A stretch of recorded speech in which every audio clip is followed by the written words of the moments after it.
Good morning dear student, प्यारे विद्यार्थियों, नमस्कार। डियर स्टूडेंट, आज हम 12वीं कंपलसरी इंग्लिश अनिवार्य अंग्रेजी के बोर्ड के पेपर के इम्पोर्टेंट क्वेश्चन नए पैटर्न के अनुसार 2025 के बोर्ड पेपर में थोड़ा सा परिवर्तन हुआ है। इसमें फ्लेमिंगो 3+4 = 7 मार्क्स के क्वेश्चन आएंगे, जिसमें एक 60 वर्ड का 3 नंबर का क्वेश्चन होगा, उसके बाद 2-2 नंबर के 2 क्वेश्चन होंगे, उसके बाद 10 नंबर का एक पैसेज, 10वां क्वेश्चन 6 नंबर का पैसेज आएगा, और इस तरह से 12 नंबर की आपकी पोइट्री है, और इस तरह से आपको तैयार करने हैं और अच्छे मार्क्स लाने हैं। साथ ही आज हम फ्लेमिंगो के इम्पोर्टेंट क्वेश्चन पढ़ेंगे और आप इन्हें अच्छी तरह से तैयार करें ताकि आपके बोर्ड में बहुत अच्छे मार्क्स आ सकें। मैं आशा करता हूं कि आपके इस बार बोर्ड में बहुत अच्छे मार्क्स आएंगे। और साथ ही प्यारे विद्यार्थियों, आपसे अनुरोध है कि आप अपने कमेंट बॉक्स में अपनी राय जरूर लिखें, साथ ही हमारे इस चैनल को सब्सक्राइब करें। चलते हैं हम इम्पोर्टेंट क्वेश्चन ऑफ फ्लेमिंगो। ध्यान दीजिए प्यारे विद्यार्थियों, इस बार 2025 में आप ये सारे क्वेश्चन जो मैंने इंपॉर्टेंट बनाए हैं बोर्ड के लिए तैयार कर लीजिए। इन्हीं में से क्वेश्चन आपके बोर्ड में आएंगे। तो हम शुरू करते हैं हमारे ये question important. Dear student, Flamingo में 3+4+7 ये अभी मैंने बताया आपको, ऐसे क्वेश्चन आएंगे और इस तरह से आपको तैयार करने हैं। अब हम इंपॉर्टेंट क्वेश्चन ही पढ़ेंगे और आपको इंपॉर्टेंट क्वेश्चन ही तैयार करने हैं। 2025 के नए पैटर्न में सबसे पहले 80 वर्ड्स का क्वेश्चन में आंसर लिखना होता था, अब आपके 60 वर्ड हो गए। सबसे पहले इंपॉर्टेंट क्वेश्चन है, draw a correct sketch of M Hamel. M Hamel का चरित्र चित्रण कीजिए। लास्ट लेसन से पहला फ्लेमिंगो का पहला चैप्टर है द लास्ट लेसन, जिसमें एम हेमल का करेक्ट स्केच इस बार पूर्णतः आने की संभावना है। आप 60 वर्ड में इस आंसर को लिखेंगे और अच्छी तरह से इस प्रश्न को तैयार करेंगे। हम शुरू करते हैं। आपको क्या लिखना है, ध्यान दीजिए। M Hamel was a teacher of French language. M Hamel French भाषा का अध्यापक था। He loved French language very much. वो फ्रेंच भाषा से बहुत प्रेम करता था। He was very strict teacher. वो बहुत कठोर अध्यापक थे। He like discipline in his class. वो अपनी क्लास में डिसिप्लिन पसंद करते थे। He always kept in an iron ruler in his hand. वो हमेशा अपने हाथ में लोहे का डंडा रखते थे। He had served for 40 years in the schools of अल्सेस। और उन्होंने अल्सेस की स्कूल में 40 साल तक अपनी सेवाएं दी। He always loved his schools students and villagers very much. वो हमेशा अपने स्कूल स्टूडेंट्स और विलेजर से बहुत प्रेम करते थे। All the villagers also respected him very much. और सभी ग्रामीण भी उनसे बहुत उनका आदर करते थे। All the villagers also respected him very much. सभी ग्रामीण गांव के लोग एम हेमल का आदर करते थे for his good behaviour. All the villagers came to thank him in the school. अपने अच्छे व्यवहार के कारण ही गांव वाले उन्हें स्कूल में धन्यवाद देने आए। Finally, we can say that M. Hamel was not only a good teacher but also a true patriot. आखिर हम कह सकते हैं एम हेमल न केवल एक अच्छे अध्यापक बल्कि एक सच्चे देशभक्त भी थे। प्यारे विद्यार्थियों, इस आंसर को अच्छी तरह से तैयार करना है और आप एग्जाम में इस आंसर को अच्छी तरह से तैयार करके लिखना है। This is very very important question. अब हमारा क्वेश्चन दूसरा, जो छोटे छोटे क्वेश्चन हैं 2-2 मार्क्स के, वो 30 और 35 वर्ड्स में लिखने हैं। ध्यान दीजिए, कुछ क्वेश्चन मैंने इंपॉर्टेंट बनाए, उन्हें आप अच्छी तरह से तैयार करें और साथ ही प्यारे विद्यार्थियों अपने कमेंट बॉक्स में अपनी राय जरूर लिखें और साथ ही हमारे इस चैनल को सब्सक्राइब करें ताकि हम और एक जो नया पेपर मैंने बनाया है बोर्ड का वो आप अच्छे से एक बार देख लें, समझ लें। इस बार फ्रेजल वर्ब और कंजक्शन इसमें थोड़ी सी बढ़ोतरी हुई है और 3-3 मार्क्स की फ्रेजल वर्ब हो गई है। चलते हैं हमारा 2 नंबर का question. What did Franz expected to be prepared with the school for that day. उस दिन फ्रेंड्स से स्कूल के लिए क्या तैयार करने की अपेक्षा की गई थी। This is also very important question for 2 marks. Franz was expected to be prepared a lesson on participles for the school that day. उस दिन फ्रेंड्स से स्कूल के लिए पार्टिसिपल्स टॉपिक या लेसन तैयार करने की अपेक्षा की गई थी। हिज टीचर एम हेमल, उसके टीचर एम हेमल ने had said that he would ask some question on participles on the next day। उसके टीचर एम हेमल ने कहा था कि अगले दिन वो पार्टिसिपल पर कुछ प्रश्न पूछेंगे। और अब हमारा सेकंड क्वेश्चन है, what was Franz afraid of going to school that day. Franz उस दिन स्कूल जाने से क्यों भयभीत था। ये भी 2 नंबर का क्वेश्चन है। फ्रेंच उस दिन स्कूल जाने के लिए क्यों भयभीत था? तो आंसर लिखना, Franz was afraid of going to school that day because he was afraid of scolding from his teacher. Franz उस दिन स्कूल जाने से भयभीत था क्योंकि उसे अपने टीचर के डांटे जाने का भय था। His teacher had said, His teacher MML had said that he would ask some question on participles। उसके टीचर MML ने कहा था कि वो participles पर कुछ प्रश्न पूछेगा, but he didn't know the first word about them। लेकिन उसे तो participle के बारे में पहला शब्द भी नहीं आता था, इसलिए वो भयभीत हो गया। अगला question third, what did French notice that was unusual about the school that day? उस दिन फ्रेंच ने स्कूल के बारे में क्या सामान्य देखा? आंसर बड़ा इजी है। Franz notice that there was not any bustle in the school that day.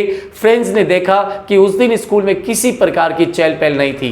The school seem to him as quite as Sunday morning. उसे स्कूल संडे मॉर्निंग की तरह लगी। M Hamel was in his special dress. M Hamel अपनी विशेष पोशाक में था। और some villagers, MML was in his special dress that day। उस दिन MML अपनी विशेष पोशाक में था। Some village people were also sitting at back benches of the class that day। और उस दिन गांव के लोग कक्षा के पीछे की बेंचों पर बैठे हुए थे। अगला क्वेश्चन है, what had been put up on the bulletin board? ये भी आ सकता है। बुलेटिन बोर्ड पे क्या लगा हुआ था? The order of Berlin had been put up on the bulletin board. Bulletin board पर बर्लिन का आदेश लगा हुआ था, order of Berlin. The order of Berlin was that only German would be taught in the schools of Alsace and Lorraine। और Berlin का आदेश था कि अब अल्सेस और लॉरेन के स्कूलों में केवल जर्मन पढ़ाई जाएगी। What did MML say about French language? MML ने फ्रेंच भाषा के बारे में क्या कहा, या how did MML praise French language? MML ने फ्रेंच भाषा की प्रशंसा कैसे की? MML was a teacher of French language। MML French भाषा का अध्यापक था। He loved French language very much। वो फ्रेंच भाषा से बहुत प्रेम करता था। He told the student and villagers about French language that it is the most beautiful, clearest and logical language of the world। They must। और उसने French भाषा के बारे में कहा कि ये दुनिया की, उसने स्टूडेंट्स और विलेजर्स को फ्रेंच भाषा के बारे में बताया कि ये दुनिया की सबसे सुंदर, सबसे स्पष्ट और सबसे तर्कपूर्ण भाषा है और उन्हें इसकी रक्षा करनी चाहिए। प्यारे विद्यार्थियों, अब हम सेकंड क्वेश्चन में, इंपॉर्टेंट क्वेश्चन है सेकंड चैप्टर लॉस्ट स्प्रिंग, जिसकी लेखिका है अनीस जंग। और पहला एक ही क्वेश्चन इसमें इंपॉर्टेंट है, describe living condition of Seemapuri. Seemapuri का सजीव चित्रण कीजिए, वर्णन कीजिए। आप ध्यान दीजिए, इसमें ये बातें आपको लिखनी है। Seemapuri is located at the border of Delhi. Seemapuri Delhi की सीमा पर स्थित है। About 10,000 rag pickers families live here. और यहाँ लगभग 10,000 कचरा बीनने वाले परिवार रहते हैं। और they came from Dhaka the capital of Bangladesh. और सभी जो यहाँ रहने वाले रैग पिकर्स हैं वो बांग्लादेश की राजधानी ढाका से आए। वे कहाँ से आए? They came from Dhaka. वे ढाका से आए। द कैपिटल ऑफ बांग्लादेश, वे बांग्लादेश की राजधानी ढाका से आए। They live in mud huts with tin and tarpaulin roof. और वे यहाँ पर कच्चे झोपड़ों में और त्रिपाल और चद्दर ढके हुए छतों के नीचे रहते हैं। They don't have any drainage, sewage, running water and schools. और वहाँ पर सीमापुरी में ड्रेनेज नहीं है, नालिया व्यवस्था नहीं है, सीवेज नहीं है, और रनिंग वाटर, पानी के नल नहीं है, और स्कूलें नहीं है। Food is more important then their identity. और पहचान से ज़्यादा उनके लिए खाना बहुत आवश्यक है, बहुत महत्वपूर्ण है। They always find some useful things in the garbage, so the garbage is gold for them. They always find some useful things in the garbage. वे हमेशा कचरे में कुछ महत्वपूर्ण चीजें ढूंढते हैं और इसीलिए कचरा उनके लिए सोना है। The garbage is everything for them. कचरा ही उनके लिए सब कुछ है। इट इज देयर ब्रेड, ये उनके लिए रोजी रोटी है। द चिल्ड्रन ग्रो हियर, बच्चे यहाँ बड़े हो जाते हैं। And become the partner of their job, और उनके व्यवसाय में उनका हिस्सेदार बन जाते हैं। प्यारे विद्यार्थियों, अच्छे तरह से इस क्वेश्चन को कर लें। अगला क्वेश्चन है, how should child labour be eliminated? बाल श्रम को कैसे मिटाया जाना चाहिए? ये भी 3 नंबर का प्रश्न है, इंपॉर्टेंट प्रश्न है। Child labour is a great problem in our country. बाल श्रम हमारे देश में सबसे बड़ी समस्या है। India has the largest child labourers, और भारत में सबसे ज्यादा बाल श्रमिक हैं। The main cause of child labour is poverty. और बाल श्रम का मुख्य कारण है गरीबी। क्या है? गरीबी। Most of childs labourers come from poor families, अधिकांश जो चाइल्ड लेबर है, बाल श्रमिक है, वो गरीब परिवारों से आते हैं। Government must ban on the child labour, सरकार को बाल श्रम पर प्रतिबंध लगाना चाहिए। Government must provide all facilities to the poor families, सरकार को सभी गरीब परिवारों को सब सुख सुविधाएं उपलब्ध कराना चाहिए, प्रोवाइड एंड देना चाहिए। और poor children are motivated for going to schools, और गरीब बच्चों को स्कूल जाने के लिए मोटिवेट करना चाहिए, प्रोत्साहित करना चाहिए।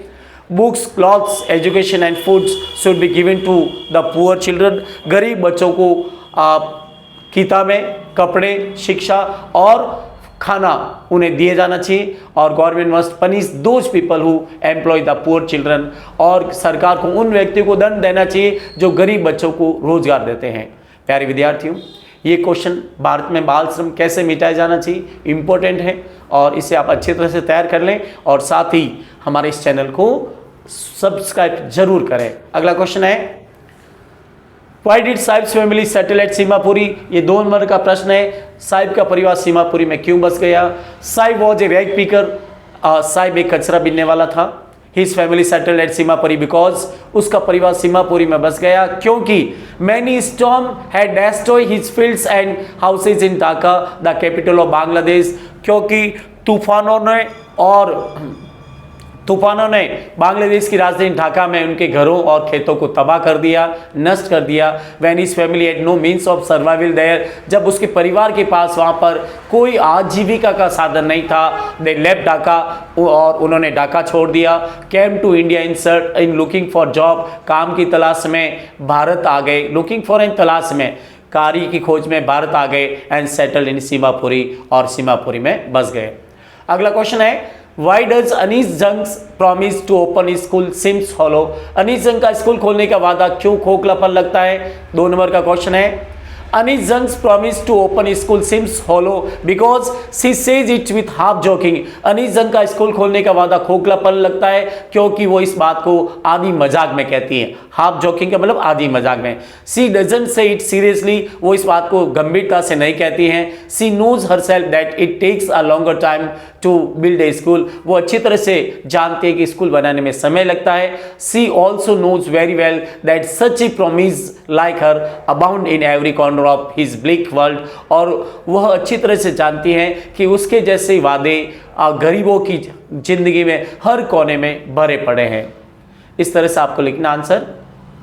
अगला क्वेश्चन है, why Saheb not happy working at tea stall? Saheb चाय की दुकान पे काम करते हुए खुश क्यों नहीं है? प्यारे विद्यार्थियों, this is very very important question, इसे आप अच्छी तरह से तैयार कर लीजिए। 3 नंबर का भी बन सकता है और 2 नंबर का भी बन सकता है। Sahib is a rag picker, Sahib एक रैग पिकर है और कचरा बीनने वाला है। He is not happy working at tea stall, वो चाय की दुकान पर काम करते हुए खुश नहीं है। Because he feels burden and bondage at the tea stall, क्योंकि वो चाय की दुकान पर बोझ और बंधन महसूस करता है।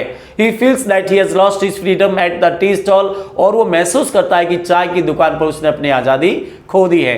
He feels as a slave at tea stall, वो चाय की दुकान पर एक गुलाम महसूस करता है। Although he gets 800 rupees with meals, yet he is not happy at the tea stall, यद्यपि उसे 800 रुपये और खाना मिलता है, फिर भी वो चाय की दुकान पर खुश नहीं है। ये प्यारे विद्यार्थी प्रश्न बहुत इंपॉर्टेंट है, इसे आप इस बार अच्छी तरह से तैयार कर ले। बोर्ड में 99% इस क्वेश्चन के आने की संभावना है। अगला क्वेश्चन है, what are the hazards of working in glass bangle industry? कांच चूड़ी उद्योग में काम करने से क्या खतरे हैं? आंसर इस तरह से है, there are following hazards of working in the glass bangle industries. कांच चूड़ी उद्योग में काम करने से निम्न खतरे हैं। First, the bangle makers have to work in high temperature, चूड़ी बनाने वाले मजदूरों को उच्च तापमान में काम करना पड़ता है, ये पहला खतरा। सेकेंड है, they also have to work in dark huts without air light and air, और उन्हें बिना हवा और प्रकाश के अंधेरी झोपड़ियों में काम करना पड़ता है। तीसरा खतरा है, they lose their eyesight with the dust of polishing bangles before they become adults, और तीसरा खतरा है, वे युवा बनने से पहले कांच के पॉलिश के कणों से अपने आंखों की रोशनी खो देते हैं। एडल्ट्स का मतलब युवा। अगला प्रश्न है, ये मोस्ट इंपोर्टेंट प्रश्न आ गया, फिर एक बार ध्यान दीजिए प्यारे विद्यार्थियों, और इस क्वेश्चन को अच्छी तरह से कर लीजिए, और साथ में आप अपने कमेंट बॉक्स में अपनी राय जरूर लिखें। Why is the city of Firozabad famous? Firozabad शहर क्यों प्रसिद्ध है? Firozabad is famous for its bangles, Firozabad अपनी चूड़ियों के लिए प्रसिद्ध है। Every other family in Firozabad is engaged in making bangles, Firozabad में हर दूसरा परिवार चूड़ी बनाने में व्यस्त है। It is the main centre of India's glass bangle industry, ये भारत का कांच चूड़ी उद्योग का प्रमुख केंद्र है। All types of bangles are made in Firozabad, और फिरोजाबाद में सभी प्रकार की चूड़ियां बनाई जाती है। अगला क्वेश्चन है, what customaries prevails for dowry law in India, Bharat में एक बहू के लिए क्या प्रथा प्रचलित है। भारत में कस्टमरी का मतलब प्रथा, प्रिवेल्ड एंड प्रचलित है। भारत में एक बहू के लिए क्या प्रथा प्रचलित है, तो India is the land of different customs and tradition, Bharat एक भिन्न भिन्न रीति रिवाज और परंपराओं की भूमि है। It is customary for a daughter in law in India to keep veil यानी ghoonghat on her face before male elders, और भारत में एक बहू के लिए अपने चेहरे पर बड़े पुरुषों से अपने चेहरे पर घूंघट रखना होता है। इट इज कस्टमरी, ये प्रथा है, for a daughter in law in India, Bharat में एक बहू के लिए प्रथा है, टू कीप रखना वेल घूंघट ऑन हर फेस, अपने चेहरे पे घूंघट रखना, बिफोर यानी के सामने, मेल एल्डर्स यानी बड़े बुजुर्ग पुरुषों के सामने घूंघट रखना। अगला लास्ट क्वेश्चन है, What does garbage mean to elderly people? बड़े लोगों के लिए कचरे का अर्थ क्या है, यानी बड़े लोगों के लिए what does garbage mean to elderly people? For the elderly people, garbage is everything for them. बड़े लोगों के लिए कचरा सब कुछ है। It is their daily bread, ये उनके लिए रोजी रोटी है। It is gold for them, कचरा उनके लिए सोना है। It is a means of survival, ये उनके लिए आजीविका का साधन है। It is means of their survival, ये उनके सर्वाइवल का मतलब आजीविका, ये जीवन यापन, ये उनके जीवन यापन का मीन्स यानी साधन है। It is roof on their heads, ये उनके लिए कचरा उनके लिए उनके सिरों की छत है। प्यारे विद्यार्थियों, अच्छी तरह से इन क्वेश्चन को तैयार कर लीजिए और फिर हम आगे इंपॉर्टेंट पेपर के बारे में डिस्कस करेंगे। मैंने इस बार बहुत अच्छा पेपर बोर्ड के लिए तैयार किया है, आप एक बार उस पेपर को देख लें और समझ लें, फिर आपके निश्चित रूप से बोर्ड में अच्छे मार्क्स आएंगे। डियर स्टूडेंट, अब हम तीसरे चैप्टर पर डिस्कस करेंगे। तीसरे चैप्टर डीप वाटर से कौन कौन से क्वेश्चन इंपॉर्टेंट हैं, आप इन्हें अच्छे से तैयार करें और एग्जाम में अच्छे मार्क्स लाने की कोशिश करें। साथ ही हमारे इस चैनल को सब्सक्राइब करना ना भूलें और अपने कमेंट बॉक्स में अपना सजेशन जरूर लिखें। हम चलते हैं थर्ड लेसन की ओर। How did the instructor build a swimmer out of Douglas, प्रशिक्षक ने डगलस को एक अच्छा तैराकी कैसे बनाया। ये 3 नंबर का क्वेश्चन है। How did Douglas become a perfect swimmer, Douglas एक अच्छा तैराकी कैसे बना। डियर स्टूडेंट, बहुत ईजी लैंग्वेज में लिखा गया है, आंसर बहुत ईजी है। The fear of water frighten Douglas very much, पानी के डर ने डगलस को बहुत भयभीत कर दिया। It lasted with him for many years, ये पानी का डर उसके साथ कई सालों तक रहा, लास्टेड यानी रहा।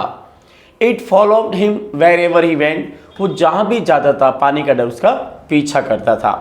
It destroy his all Joy of swimming like boating fishing and swimming, इस पानी के डर ने उसके सारे तीनों एंजॉय को नष्ट कर दिया, boating fishing and swimming. Now he feared of water and kept away it, अब वो पानी से डरता था और उससे केप्ट अवे दूर रहता था। Finally he decided to learn swimming, आखिर डगलस ने तैरने का निश्चय किया। ही अपॉइंटेड एन इंस्ट्रक्टर, उसने एक प्रशिक्षक नियुक्त किया।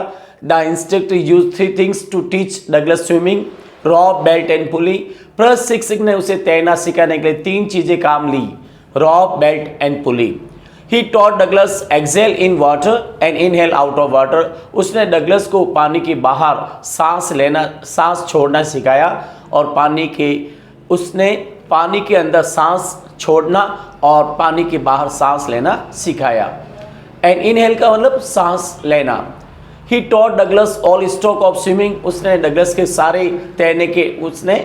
को तैरने के सारे स्ट्रोक सिखाए, side stroke, crawl stroke, back stroke and breast stroke.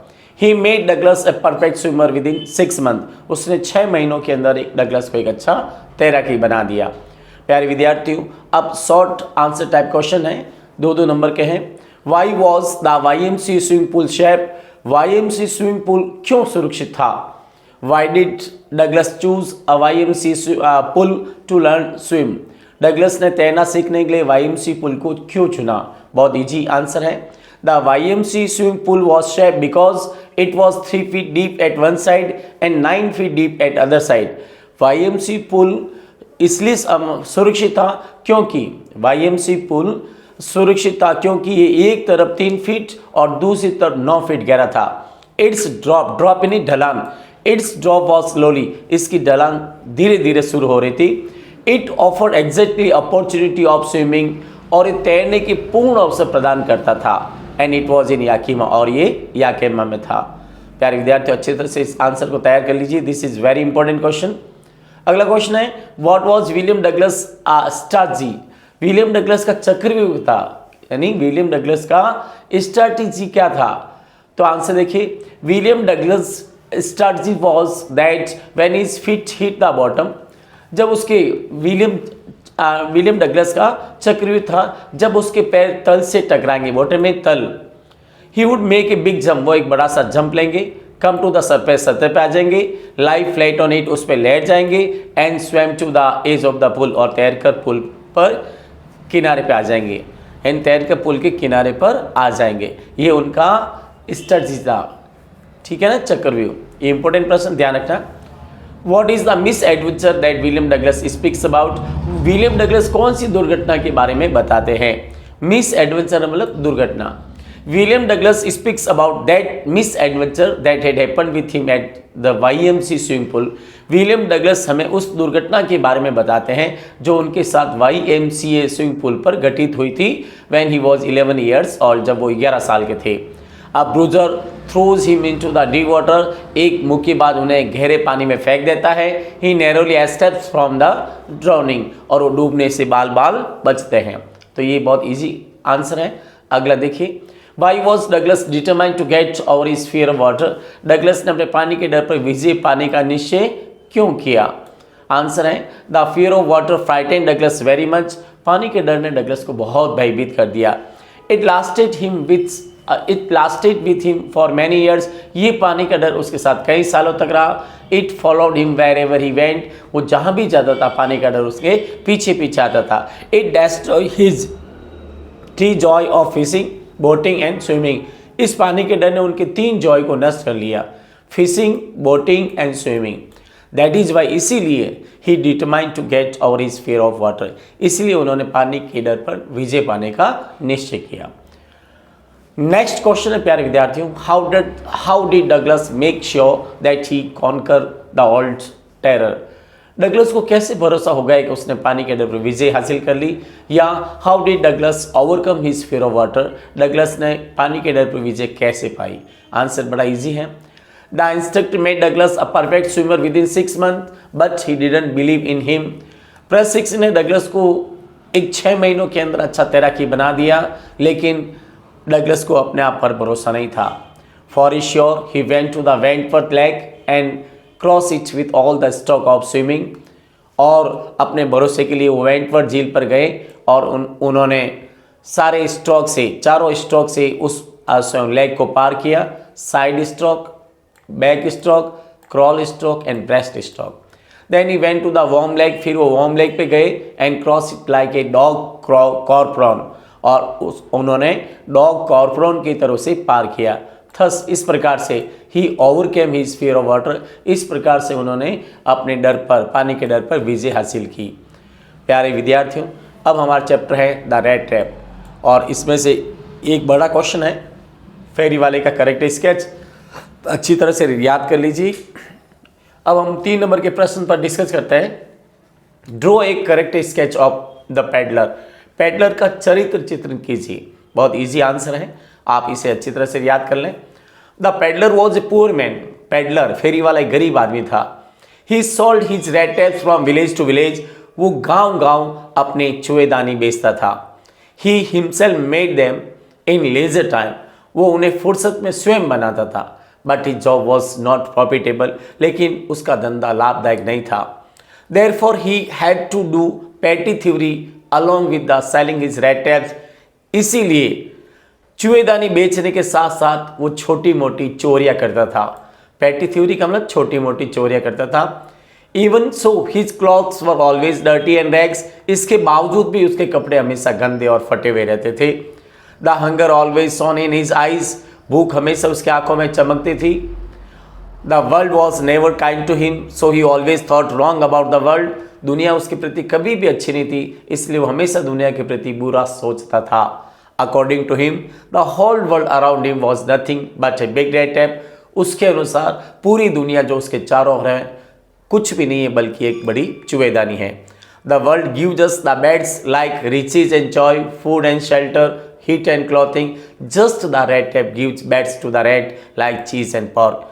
ये दुनिया हमें धन दौलत, खुशियाँ, शरण, भोजन, कपड़े, ये सब उसी तरह से हमें लालच देती हैं जिस तरह से एक चूहेदानी, बैट्स कर लो लालच, जिस तरह से एक चूहेदानी चूहे को चीज़ एंड पॉर्क यानी पनीर और सूअर के मांस के टुकड़े का लालच देती है। He accepted at last invitation because she behaved friendly with him, उसने एडला विलमेंसन के आमंत्रण को स्वीकार कर लिया क्योंकि उसने उसके साथ अच्छा व्यवहार किया, मैत्रीपूर्ण व्यवहार किया। Thus we can say that the peddler was a good man but he was the prey of poverty। इस प्रकार हम कह सकते हैं, थस का मतलब इस प्रकार से हम कह सकते हैं कि फेरी वाला एक अच्छा आदमी था लेकिन वो गरीबी का शिकार था। प्रे का मतलब शिकार। अब छोटे क्वेश्चन है, from where did the peddler get the idea of the world being a rat trap, ये सबसे इंपॉर्टेंट प्रश्न है। दुनिया एक चूहेदानी है, ये विचार फेरी वाले को कहाँ से प्राप्त हुआ। The peddler was a poor man, फेरी वाला एक गरीब आदमी था। He sold his rat traps from village to village, वो अपनी चूहेदानी को गांव-गांव बेचता था। He always thoughts about his rat traps, वो हमेशा अपनी चूहेदानियों के बारे में ही सोचता था। One day thought that's the whole world around him was nothing but a big rat trap, एक दिन उसने सोचा कि उसके चारों ओर कुछ भी नहीं है, उसके चारों ओर और कुछ भी नहीं बल्कि एक बड़ी चूहेदानी है।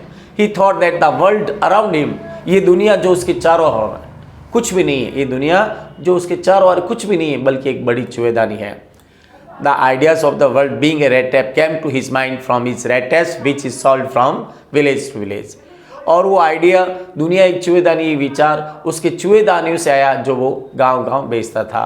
विच is sold from village to village, चाहे तो आप लिख सकते हैं विलेज टू विलेज। अगला क्वेश्चन है, why was the crofter so talkative and friendly with the peddler, जमींदार फेरी वाले के प्रति इतना बातूनी और मैत्रीपूर्ण क्यों था। This is also very important question. The crofter was an old man, फेरी वाला एक गरीब आदमी था। ही लिव्ड, ध्यान दीजिए, why was the crofter so talkative and friendly with the peddler, जमींदार फेरी वाले के प्रति इतना बातूनी और इतना मैत्रीपूर्ण क्यों था। The crofter was an old man, जमींदार एक बुढ़ा व्यक्ति था। He lived all alone in his house, वो अपने घर में बिल्कुल अकेला रहता था। He didn't have wife and children, उसके बीवी बच्चे नहीं थे। He was very happy to find any guest in his loneliness, वो अपने अकेलापन में किसी भी मेहमान को पाकर बहुत खुश होता था। Loneliness का मतलब अकेलापन। That is why, यही कारण था he was so talkative and friendly with the peddler, और यही कारण था कि वो फेरी वाले के प्रति इतना मैत्रीपूर्ण और बातूनी था। बहुत ईजी आंसर है। थर्ड क्वेश्चन है, why did the crofter show 30 kroner to the peddler, जमींदार ने फेरी वाले को 30 क्रोनर क्यों दिखाए। आंसर बड़ा इजी है, ध्यान दीजिए, अच्छी तरह से याद कर लीजिए। The crofter was an old man, जमींदार एक वृद्ध व्यक्ति था। He told the peddler that he had earn 30 kronor from his bossy cow's milk last month, उसने फेरी वाले को बताया कि पिछले महीने उसने अपनी बॉसी गाय के दूध से 30 क्रोनर कमाए। But the peddler didn't believe in him, so for his belief he sold a 30 kroner to the peddler, इसलिए अपने विश्वास के लिए उसने पेडलर को 30 क्रोनर बताए। यानी जमींदार एक वृद्ध व्यक्ति था, उसने फेरी वाले को बताया कि उसने पिछले महीने अपनी बॉसी गाय के दूध से 30 क्रोनर कमाए, लेकिन the peddler didn't believe in him, लेकिन पेडलर को, फेरी वाले को उस पर विश्वास नहीं हुआ। फॉर हिज बिलीफ और उसके मतलब व्यवहार, उसके भरोसे के लिए he sold 30 kroner to the peddler, उसने पेडलर को 30 क्रोनर बताए। अगला क्वेश्चन है, why did the iron master speak kindly to the peddler and invite him home, iron master ने फेरी वाले से अच्छी तरह से मैत्री मतलब दयालुता से बात क्यों की और उसे अपने घर आमंत्रित क्यों किया? आंसर बड़ा इजी है। The iron master spoke kindly to the peddler. Iron master ने पेडलर से दयालुता से बात की एंड इन्वाइटेड हिम होम और उसे अपने घर आमंत्रित किया because he understood the peddler his army's friend by mistake due to dim light of the furnace. क्योंकि भट्टी की कम रोशनी के कारण उसने उस पेडलर को गलती से अपने सेना का साथी समझ लिया। He wanted to help him as a friend. वो एक दोस्त के नाते उसकी सहायता करना चाहता था। He felt pity on the poor condition of his friend. उसे अपने दोस्त की गरीबी स्थिति पर दया आ गई। पिटी का मतलब दया। He felt pity on the poor condition of his friend. अपने दोस्त की दयनीय स्थिति पर उसे दया आ गई। पुअर कंडीशन है दयनीय स्थिति पर। अगला क्वेश्चन है why did the peddler accept Edla Willmansson's invitation. फेरी वाले ने एडला विल्मेंसन के आमंत्रण को क्यों स्वीकार कर लिया? Edla Willmansson was the oldest daughter of iron master. Edla Willmansson iron master की सबसे बड़ी बेटी थी। She was very kind girl. वो एक बहुत दयालु लड़की थी।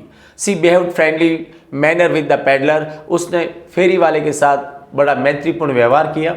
She assured the peddler that he would be safe at her home. उसने फेरी वाले को भरोसा दिलाया कि वो उसके घर पर सुरक्षित रहेगा। Her good behaviour impress the peddler very much. उसके अच्छे व्यवहार ने पेडलर को बहुत प्रभावित किया। That was why. यही कारण था ही एक्सेप्टेड एडला विल्मेंसन्स इन्वाइटेशन। यही कारण था उसने एडला विल्मेंसन के आमंत्रण को स्वीकार कर लिया। अगला क्वेश्चन है why was Edla happy to see the gift left by the peddler. फेरी वाला द्वारा छोड़े गए उपहार को देखकर एडला क्यों खुश थी? आंसर इस तरह से लिखेंगे Edla was the oldest daughter of iron master. Edla iron master की सबसे बड़ी बेटी थी। She was very kind girl. वो बहुत दयालु लड़की थी। She was very happy to see the gift left by the peddler. उसे पेडलर द्वारा छोड़े गए गिफ्ट को देखकर उसे बहुत खुशी हुई। और बिकॉज क्योंकि the peddler had return 30 kroner of the क्रॉप्टर।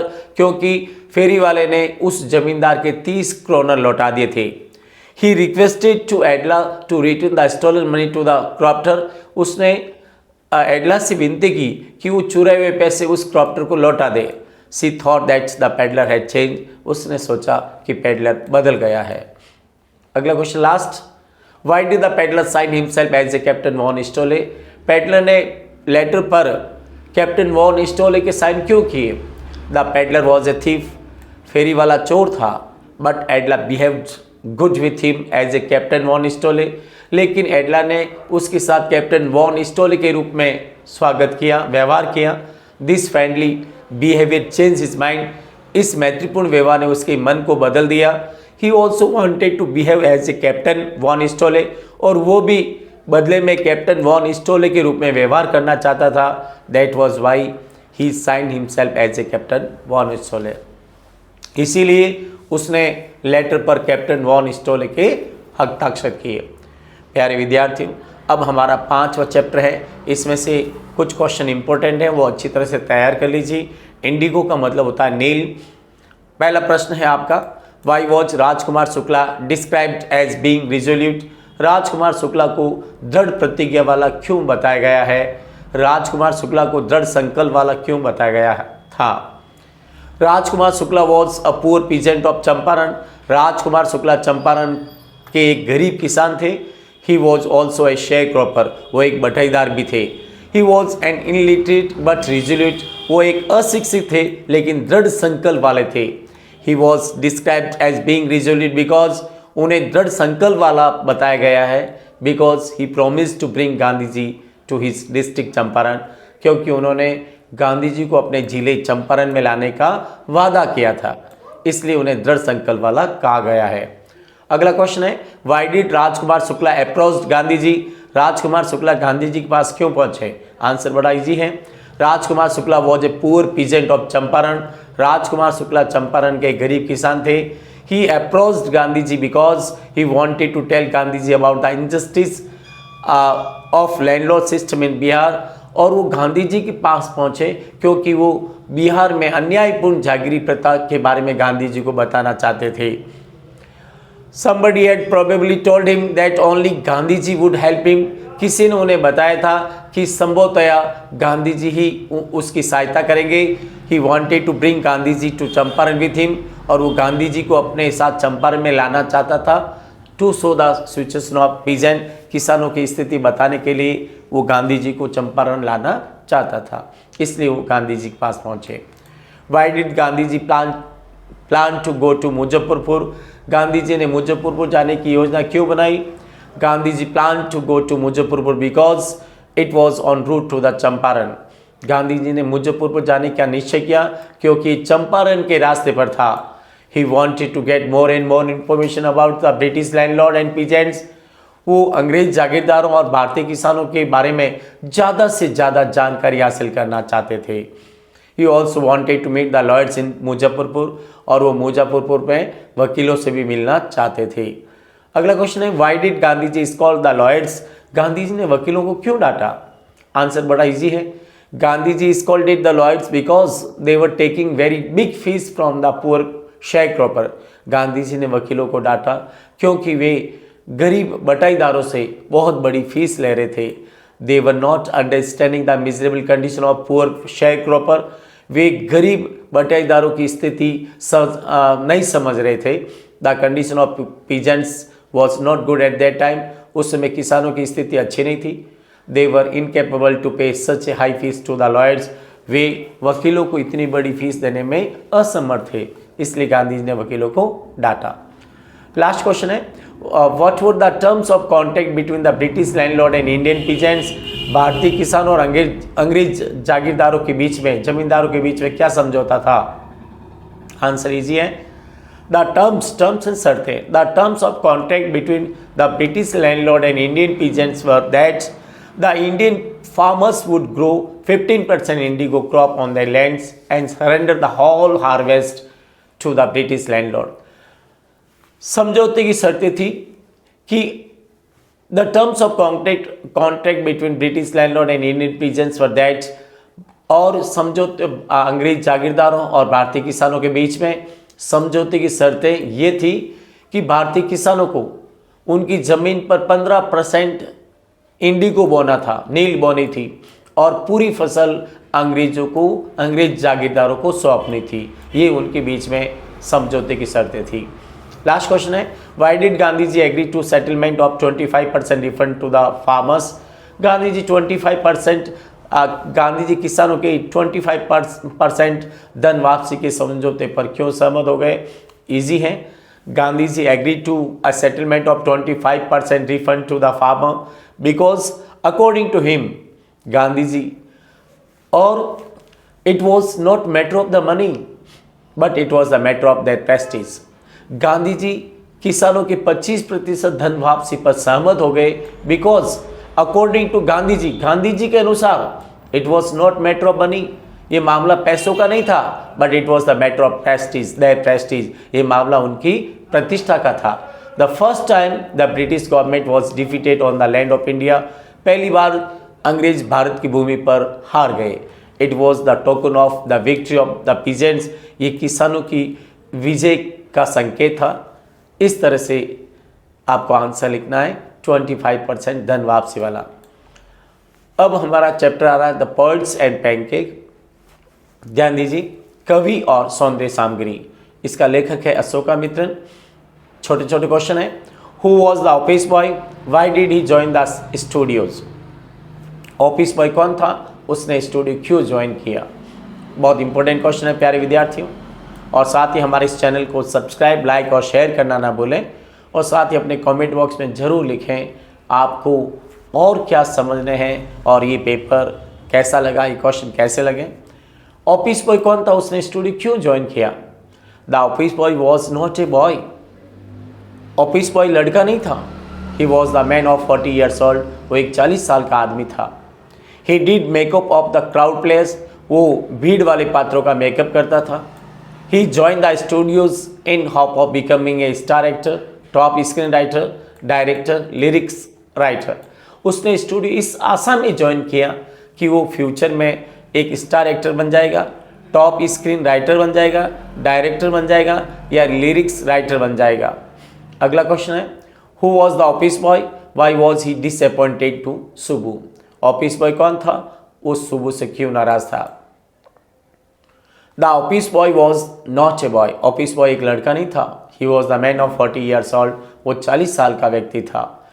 He was disappointed due to Subbu, because वो सुबू के कारण निराश था, क्योंकि he was a back in the rank due to Subbu in the Gemini studio, क्योंकि वो जेमिनी स्टूडियो में सुबू से पद में सुबू से पीछे था। Subbu was a sycophant of the boss, Subbu boss का एक चापलूस था। He was high educated to Subbu, और वो सुबू से, ऑफिस बॉय सुबू से ज़्यादा पढ़ा लिखा था, लेकिन सुबू एक बॉस का चापलूस होने के कारण वो उसके रैंक में सुबू से पीछे था, इसलिए उससे नाराज था। अगला क्वेश्चन है, what does the writer mean by the fiery misery of those subjected to makeup? Makeup करवाने वालों की तप्त गर्मी या विपत्ति से लेखक का क्या तात्पर्य है? आंसर बड़ा इजी है। The makeup department is the part of Gemini studio, makeup department Gemini studio का एक हिस्सा था। By the fiery misery the writer means to say, तृप्त गर्मी से लेखक का आशा यह है कि the actor and actresses had to bear the high heat of those incandescent lights which were around the big mirrors। उसका तात्पर्य था कि अभिनेता और अभिनेत्री को दर्पण के चारों ओर, बड़े बड़े दर्पण के चारों ओर लगे इंसेंडी तेज रोशनी वाले इनकैंडिसेंट लाइट्स की गर्मी का सामना करना पड़ता था। यानी फेरी मिजरी का मतलब है कि चारों तरफ बड़े बड़े दर्पण के आगे, दर्पण के आसपास एक्टर और एक्ट्रेसेस को तेज गर्मी का, इनकैंडिसेंट लाइट का सामना करना पड़ता था, इसलिए लेखक का आशा ये है। अगला क्वेश्चन है, what is the example of national integration that the author refers to? लेखक राष्ट्रीय एकता के किस उदाहरण का संदर्भ देता है? नेशनल इंटीग्रेशन का मतलब राष्ट्रीय एकता। The author refers to the example of the makeup department of Gemini studio. लेखक जेमिनी स्टूडियो के मेकअप डिपार्टमेंट की ओर इशारा करता है, इंगित करता है। There were many persons from different state live together in this makeup department with peacefully. Makeup department में विभिन्न राज्यों के लोग, भिन्न भिन्न लोग वहाँ एक साथ रहते थे। They all lived together without fighting, वे बिना लड़े सारे एक साथ रहते थे। So the national integration was a scene there, इसलिए वहाँ राष्ट्रीय एकता देखी जाती थी। अगला क्वेश्चन है, why did the author appear to be doing nothing at the studio? लेखक स्टूडियो में, अशोकामित्रन स्टूडियो में कुछ भी नहीं करता हुआ प्रतीत क्यों होता था? आंसर बड़ा इजी है। The author Ashokamitran was the writer of the lesson of this chapter, और इस चैप्टर के लेखक Ashokamitran, the author Ashokamitran was the writer of the lesson of this chapter. Ashokamitran इस चैप्टर के लेखक हैं। He tore the newspaper and made a file, उनका studio में काम था अखबार की कटिंग करना और फाइल बनाना। But the other member of the Gemini studio appears that he was not doing anything, लेकिन जेमिनी स्टूडियो के अन्य सदस्यों को ये लगता था कि वो कुछ भी नहीं कर रहा है। बट द ऑथर मीन्ट, लेकिन लेखक का तात्पर्य था that two tier the news paper was also a kind of work, अखबार फाड़ना भी एक प्रकार का कार्य था, विच ही वॉज गिवन, जो उसे लेखक अशोकामित्रन को दिया गया था। अब हमारा चैप्टर आ रहा है 7 इंटरव्यू वर्ड्स, इसमें 60 वर्ड्स में आंसर लिखना है। What is the reason for the huge success of novel the name of the rose? The name of the rose की विशाल सफलता का क्या कारण है? आंसर बड़ा इजी है। Umberto Eco is a professor at the university of Bologna in Italy. Umberto Eco Italy के बोलोग्ना विश्वविद्यालय के प्रोफेसर हैं। The name of the rose is his famous novel, name of the rose उनके एक प्रसिद्ध उपन्यास है। इट इज़ रिटन इन 1980, ये उपन्यास 1980 में लिखी गई। The cause of huge success of the novel is following, इस उपन्यास की विशाल सफलता के पीछे ये कारण है। सबसे पहला, it is a serious novel, यह एक गंभीर उपन्यास है। It is a detective novel, यह एक जासूसी उपन्यास है। It is written in Latin language, ये लैटिन भाषा में लिखी गई है। It goes deep into metaphysics, theology and medieval history, और यह तत्व मीमांसा, धर्मशास्त्र और मध्यकालीन इतिहास के गहन अध्ययन की ओर जाती है। It is so famous novel of Umberto Eco that about 1.5 crore copies have been sold in the whole world, और ये उमर्टो इको की सबसे प्रसिद्ध उपन्यास है जिसकी लगभग 1.5 करोड़ कॉपीज पूरे भारत में बेच दी गई, पूरे दुनिया में बेच दी गई, और होल वर्ल्ड का पूरी दुनिया में। अब छोटे क्वेश्चन है, what are some of the positive views on interview. Interview पर कुछ सकारात्मक विचार क्या है? आंसर बहुत इजी है। Some of the positive views on interviews are following. Interview पर कुछ सकारात्मक विचार इस प्रकार से हैं, 3 विचार लिखने हैं। First, it is a source of truth. Interview सत्यता का साधन है, पहला पॉइंट। Interview is a source of truth या it is a source of truth, ये सत्यता का एक साधन है। सेकेंड पॉइंट आ रहा है, in its practice it is an art, ये व्यवहार में कला है। इंटरव्यू क्या है? व्यवहार में कला है। थर्ड पॉइंट आ रहा है, it is a good medium of communication, ये संचार का एक अच्छा माध्यम है। इन्हें इंटरव्यू संचार का एक अच्छा माध्यम है। ये 3 पॉइंट आपको पॉजिटिव व्यूज में लिखने हैं। अगला क्वेश्चन है, why do most celebrity writers despise being interviewed. अधिकांश लोकप्रिय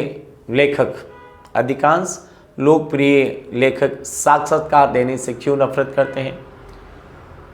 most celebrity writers despise being interviewed because they think, अधिकांश लोकप्रिय लेखक इंटरव्यू देने से नफरत करते हैं क्योंकि वे मानते हैं इट इज़ एन इमोरल, कि इंटरव्यू एक अनैतिक है। It is a crime, interview यानी यह एक अपराध है, इंटरव्यू एक अपराध है। It somehow diminishes them in their lives, ये उनके जीवन में कुछ हद तक उन्हें नीचे गिराता है।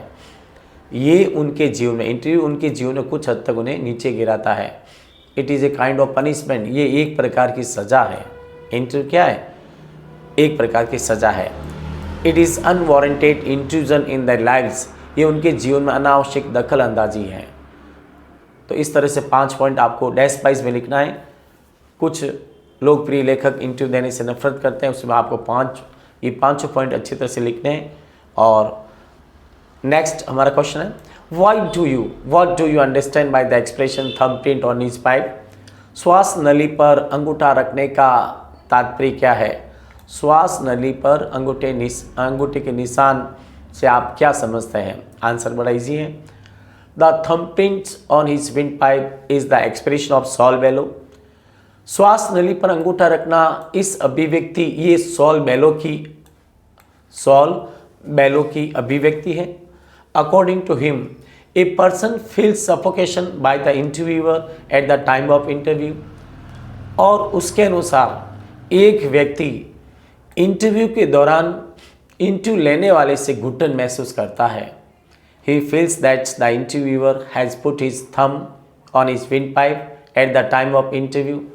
और वो इंटरव्यू देने वाला महसूस करता है कि इंटरव्यू लेने वाले ने इंटरव्यू के दौरान ऐसा लगता है कि उसने उसके श्वास नली पर अंगूठा रख दिया हो। तो इस तरह से आंसर लिखना है। अब हमारा लास्ट लेसन है going places, A.R. Barton.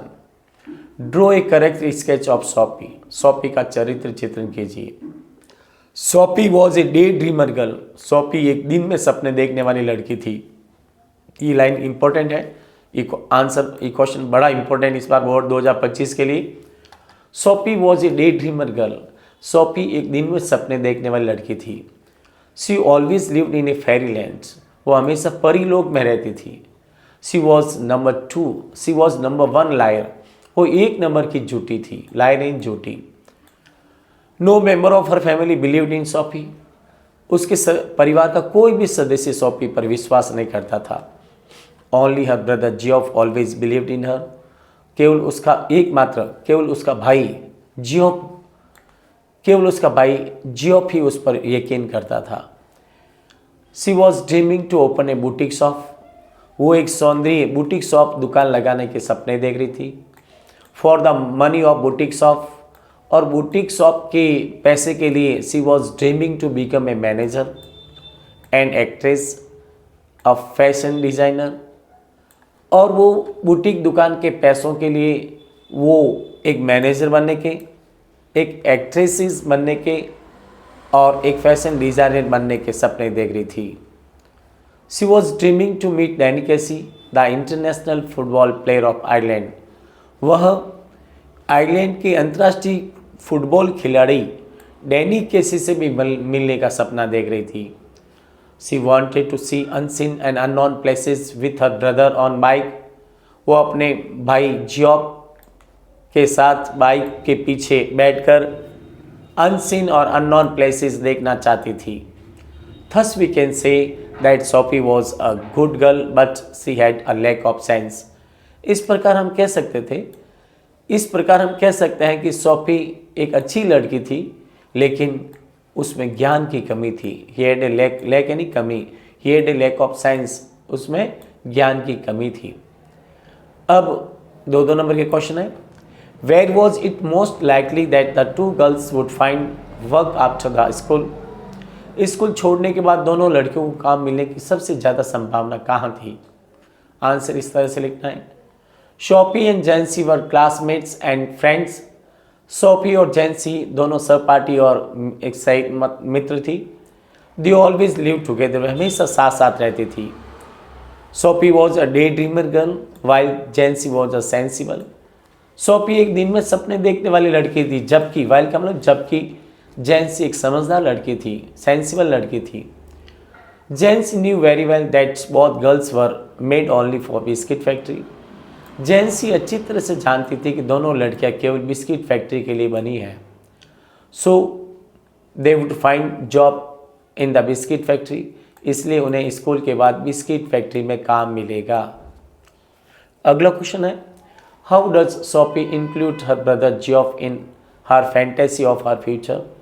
Sophie अपने काल्पनिक दुनिया में अपने भाई जियोफ को क्यों शामिल करती है। सोफी अपने भाई जियोफ को अपने भविष्य के सपनों में क्यों शामिल करती है। आंसर इस तरह से लिखना है, Sophie was a day dreamer girl.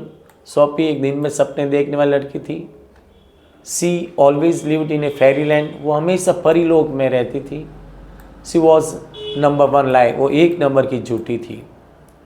No member of her family believed in Sophie, और उसके परिवार का कोई भी सदस्य सोफी पर विश्वास नहीं करता था। Only her brother Geoff believed in Sophie, केवल उसका भाई जियोफ उस पर यकीन करता था। That was why she included her brother Geoff in her fantasy, इसलिए वो अपनी काल्पनिक दुनिया में अपने भाई जियोफ को शामिल करती हैं। अगला क्वेश्चन है, why didn't Sophie want Jansie to know about her story with the Danny Casey. Last question है, सोफी क्यों नहीं चाहती थी कि जेंसी उसकी डैनी कैसी की कहानी को जाने। Sophie and जेंसी were classmates and friends. Sophie और जेंसी दोनों क्लासमेट्स और फ्रेंड्स थी। दे ऑलवेज लिव टुगेदर, वे हमेशा साथ साथ रहती थी। Sophie was a day dreamer girl while जेंसी was a sensible. Sophie एक दिन में सपने देखने वाली लड़की थी, जबकि जेंसी एक समझदार लड़की थी। But there was a lack in Jansie, लेकिन जेंसी में कमी थी। To tell something to Jansie mean to tell everyone. Jansie को कोई बात बताना मतलब हर एक को बात बताना था। That is why Sophie didn't want Jansie to know about her story with Danny Casey, इसलिए सोफी नहीं चाहती थी कि जेंसी उसकी डैनी कैसी की कहानी के बारे में जाने। प्यारे विद्यार्थियों, ये फ्लेमिंगो के सारे इंपॉर्टेंट क्वेश्चन थे। आप इन्हें अच्छी तरह से तैयार करें और साथ ही हमारे इस चैनल को सब्सक्राइब करें और अपने कमेंट बॉक्स में ज़रूर लिखें कि आपको ये कहानी कैसे लगी, आपको ये सारे क्वेश्चन कैसे लगे। और good luck, best of luck. We will see you in our next video. Thank you, take care.